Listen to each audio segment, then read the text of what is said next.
महाराष्ट्र विधान परिषदेच्या अर्थसंकल्पीय अधिवेशनाचा पहिला दिवस आणि या पहिल्या दिवसाच्या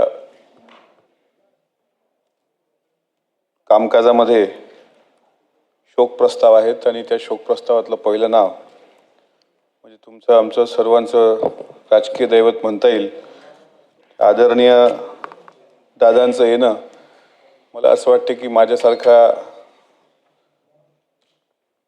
कमनशिबी आणि माझ्यासारखा दुर्दैवी दादांच्या नेतृत्वात काम करणारा एक कार्यकर्ता ज्या कार्यकर्त्याला या पवित्र सभागृहाचं सदस्यत्व 13 मे 2020ला आदरणीय अजितदादांच्या पुण्याईनं मिळालं।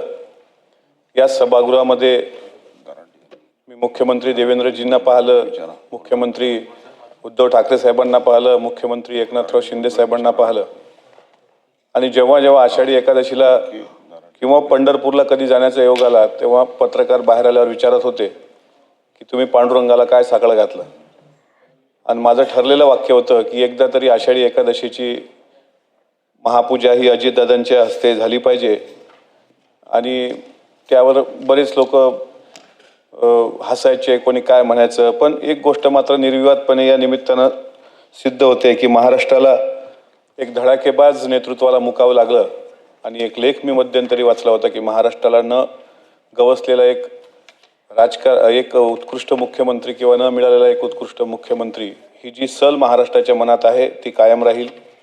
आज मी शिंदे साहेबांचं भाषण अत्यंत मनापासून ऐकलं, अत्यंत भावनिक भाषण होतं।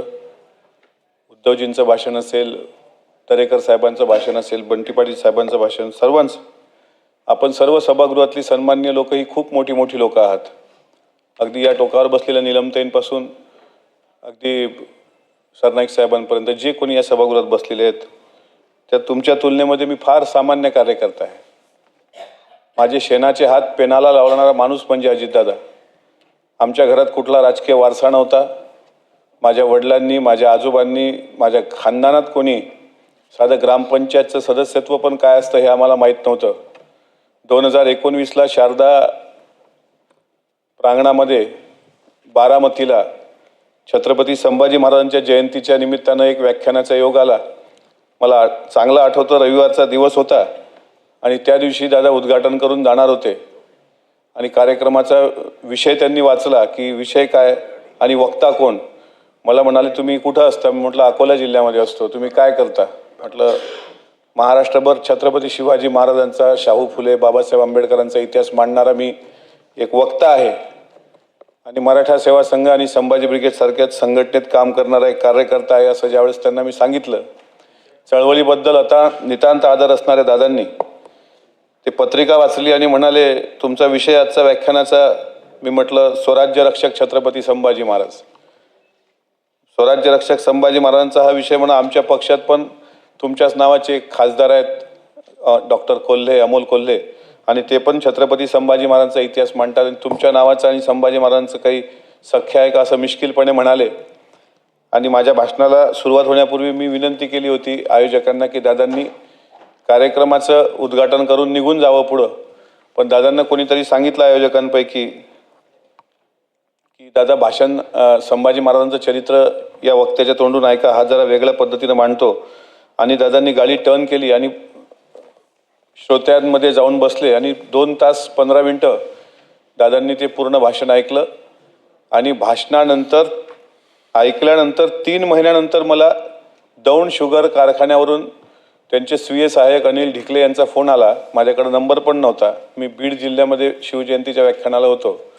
त्यावेळेस दादांनी म्हटलं मी 3 महिन्यापूर्वी तुमचं बारामतीला व्याख्यान ऐकलं, संभाजी महाराजांवर खूप चांगलं बोललात तुम्ही, तुम्हाला कधी मुंबईला येता आलं तर या आणि मला पक्ष कार्यालयात भेटा।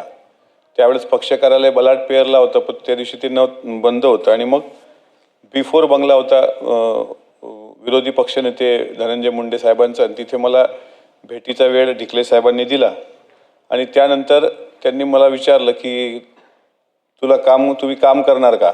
मी म्हटलं हो, आमच्या पक्षात येणार का?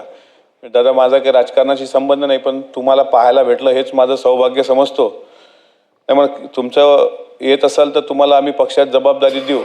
जयंत पाटील साहेब पण होते, मला चांगलं आठवतं, भुजबळ साहेब तिथे होते हे माझा अनुभव मी सांगतोय आणि त्या अनुभवातून, कारण माझ्यापेक्षा सर्व अनुभवी लोक आहेत. तुम्ही प्रशासकीय अनुभव दादांचे सांगितले, पण मला एक खाजगीचा अनुभव दादांचा सांगायचा होता. त्या दिवशी झालं असं की जयंत पाटील साहेब म्हणाले की तुम्ही बूथ बांधणीचा कार्यक्रम पक्षाचा हाती घ्या. त्यावेळेस दादा मिश्किलपणे हसले, म्हणत हा बूथ बांधणीच्या कामाचा माणूस नाही आहे, हा जरा मैदान मारण्याच्या कामाचा दिसतो, त्याच्यामुळे याला महाराष्ट्रभर आपण फिरवूया. आणि शिवस्वराज्य यात्रा खासदार कोल्हे साहेबांच्या आणि उदयन महाराजांच्या नेतृत्वात महाराष्ट्रात निघाली होती आणि त्या शिवस्वराज्य यात्रेमध्ये सहभागी होण्याकरता दादांनी मला म्हटलं की तुम्ही या यात्रेमध्ये सहभागी व्हा. त्याच दिवशी पक्षातल्या अनेक लोकांनी पक्ष पण सोडून दुसऱ्या पक्षात गेले होते, पक्ष खाली झाला होता आणि जवळपास दादांनी अमोल कोल्हे, खासदार डॉक्टर अमोल कोल्हे साहेब यांच्यासोबत मला महाराष्ट्रभर एक संधी दिली. शिवस्वराज्य यात्रेच्या माध्यमातून मी महाराष्ट्रभर फिरलो आणि त्याच्यानंतर 3 महिन्यांनी 2019च्या विधानसभेच्या निवडणुका लागल्या आणि मग मला पण लोकांनी प्रचार सभेच्या निमित्तानं मागणी केली आणि मग आमच्या पक्षाच्या बरेच आमदार निवडून आले.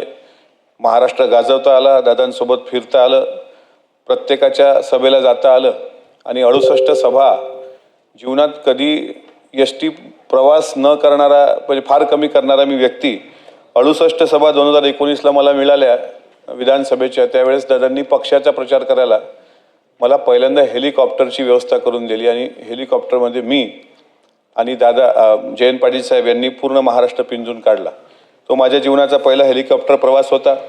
पराभवानंतर एक रमेश थोरात, दौंडचे विधानसभेचे सन्माननीय माजी सदस्य, त्यांचा 650 मतांनी पराभव झाला होता आणि कार्यकर्त्यांनी एक पराभवाचा मेळावा घेतल्यानंतर दादांनी म्हटलं की एखादी सभा जर धनंजय मुंडे साहेबांची किंवा दादांची किंवा कोल्हे साहेबांची झाली असती तर ते 700 मताचा फरक निघाला असता. तर कार्यकर्त्यांनी म्हटलं जाऊ द्या, आता विधानसभा गेली तर जाऊ द्या, पण त्यांना विधान परिषदेवर संधी द्या.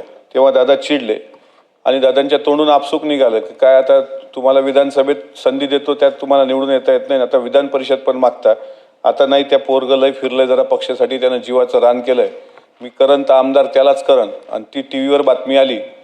त्यावेळेस मी अमरावती जिल्ह्यामध्ये एका कार्यक्रमामध्ये होतो आणि मला वाटलं टीव्हीवर अशी बातमी जरी आली तरी हे किती म्हणजे सुखद धक्का आहे हा, की आपल्याला म्हणजे एक सर्वसामान्य कुटुंबातला माणूस, मी आज प्रामाणिकपणे या सभागृहात सांगतो की माझ्या वडिलांनी दुसऱ्यांच्याकडे फक्त सालगडी म्हणून काम केलंय 20 वर्ष.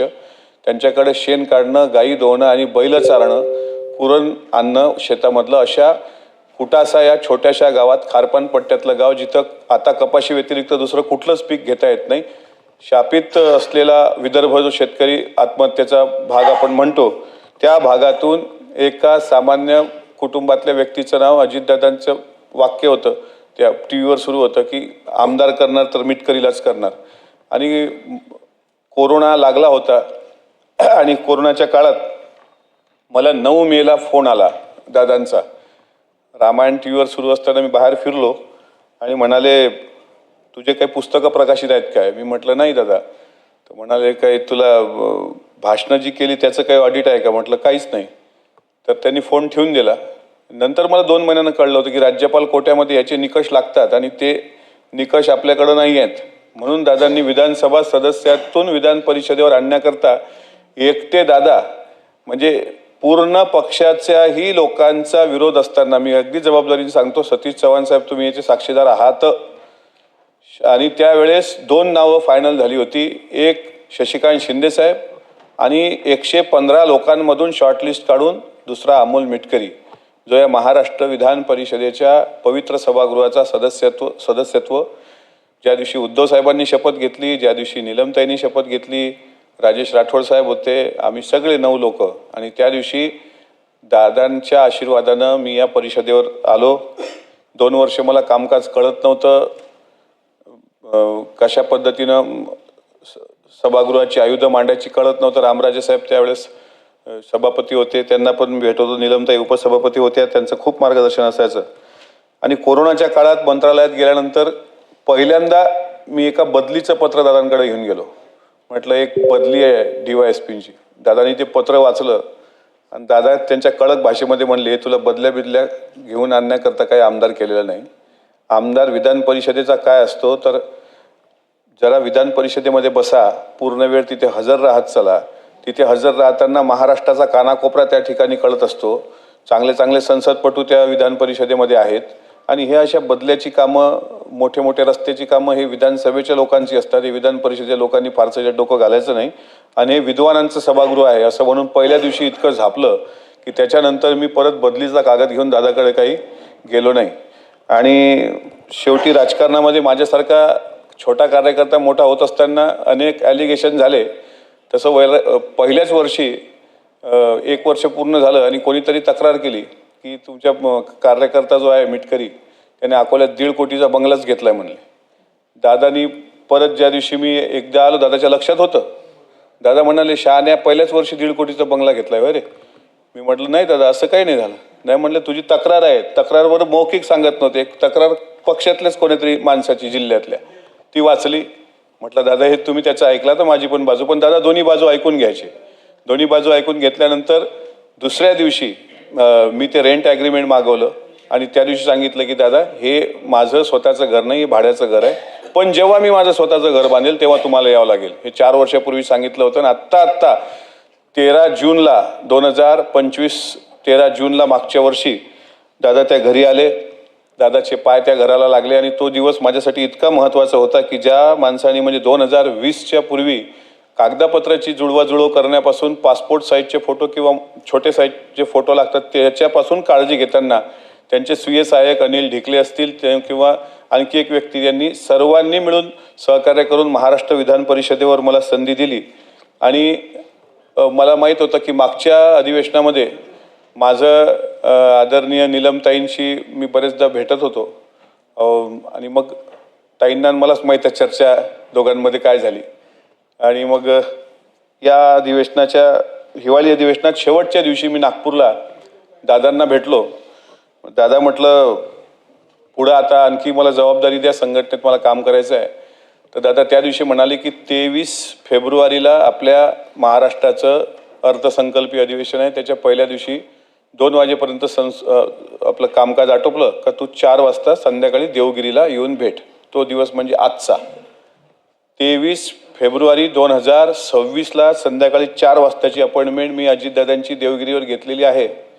आणि आत्ता 2:15 वाजता अजितदादांचा शोक प्रस्ताव मांडायला मी जर सभागृहात उभा असेल, यापेक्षा वाईट परिस्थिती आणि वाईट काळ हा माझ्यासाठी असू शकत नाही. हे शेवटचं अधिवेशन गाजवणं हे खूप मला वाटत. आणि काय प्रत्येक गोष्ट टी व्हीवर तरी एखादी बाईट आली तर पटकन मी पहिला फॉरवर्ड दादा इम्पॉर्टंट असा व्हॉट्सअपचा त्यांचा नंबर सेव्ह होता त्यावर पाठवत होतो.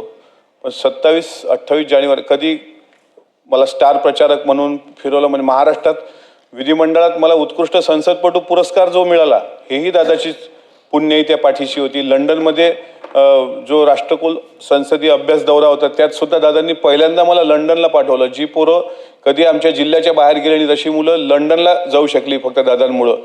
माझ्या मुले आत्ता घरी आले होते. दादा म्हटलं मी वारकरी संप्रदायाचा आहे तर मी जरा शाकाहारी बेताचा माणूस आहे. तर म्हणले जे काय असेल चटणी भाकर ते द्या, फक्त शक्यतोवर गरम द्या. आणि जेवण झाल्यानंतर पोरीच्या डोक्यावर हात ठेवून कोण्या शाळेत आहे आणि अन्नदाता सुखी भाऊ असं म्हणून भरभरून आशीर्वाद देऊन गेले. मला प्रत्येक क्षण हा असा इतका म्हणजे 2020ला शपथ घेतली त्यावेळेस जन्म देणारे वडील जिवंत नव्हते शपथविधीच्या वेळेस. आणि 2026चं हे जे अधिवेशनाचं आमचे काही 9 सदस्यांचं शेवटचं अधिवेशन आहे यात अजितदादांचा शोक प्रस्ताव येणं मला असं वाटतं ही वाईट वेळ माझा कोणी आणखी जीवनातला कुठलाही शत्रूतला शत्रू जरी असला त्याच्यावर हे येऊ नये. कारण अजितदादाचं जाणं म्हणजे महाराष्ट्राचं शिवशाहू फुले आंबेडकरी चळवळीचं कधी न भरून निघणारं नुकसान आहे. अजितदादांना दरवर्षी भीमा कोरेगावला मी शौर्यस्तंभाला अभिवादन करताना पाहत होतो. दरवर्षी अजितदादा छत्रपती शिवाजी महाराजांचं जयंती असेल किंवा स्वराज्य रक्षक संभाजी महाराजांचं वडू तुळापूरचं जे स्मारक आहे त्या स्मारकाकरता सुद्धा दादांनी भरघोस विकास निधी उपलब्ध करून दिला. आज तुम्ही बघा 28 जानेवारीला घडलेल्या घटनेनंतर आनंद दिघे साहेबांवर जो चित्रपट आला आत्ता धर्मवीर, त्यामधलं जे गाणं आहे माझा आनंद हरवला, हे गाणं कदाचित दादांसाठी ना आत्ताच्या महाराष्ट्रासाठी बनलं होतं का असं अलीकडे प्रत्येकाचे, ज्या लोकांनी कधी दादांना पाहिलं नाही, प्रत्येक गाव हळहळलं, प्रत्येक कार्यकर्ता हळहळला, अख्खं सभागृह महाराष्ट्र हळहळतोय. आणि अशा उपमुख्यमंत्र्यांच्या हाताखाली इतके वर्ष 4-5-6 वर्ष जे काही काम करता आलं ते आम्ही आमचं भाग्य समजतो. आमच्या कुटुंबाला एक आधार, माझ्यासारखे अनेकांचे कुटुंब दादांनी घडवले. पण जर संत वचन असं आहे की